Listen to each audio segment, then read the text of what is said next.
নমস্কার, hello everyone. আজকে তোমাদের সাথে একটা লাঞ্চের মেমোরি শেয়ার করছি। মায়েরা তো সবসময় আমাদেরকে সার্ভ করে খেতে দেয়, কিন্তু সেই দিন আমি মাকে আর পাপাকে বসিয়ে সার্ভ করে খেতে দিয়েছিলাম।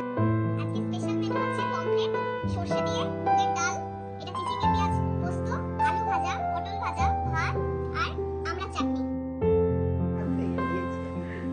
না কে আগে খায় কম্পিটিশন হচ্ছে।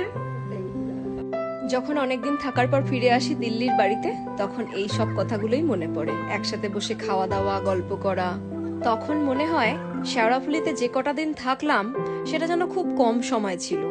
এবারে আমি প্রায় 1 মাস থেকে এসেছি, তা সত্ত্বেও মনে হলো যেন খুব তাড়াতাড়ি 1 মাসটা কেটে গেল। দিল্লির বাড়িতে যখন অর্ঘ্য অফিস চলে যায়, একা একা থাকি, তখন এইভাবেই ভিডিওগুলো দেখি আর এখন রিলস শেয়ার করে তোমাদের সাথে সময় কাটাই। ভিডিওটা কেমন লাগলো সবাই কমেন্ট করে অবশ্যই জানিও। ভালো লাগলে লাইক করো। সবাই ভালো থেকো, সুস্থ থেকো। পরের ভিডিওতে খুব তাড়াতাড়ি দেখা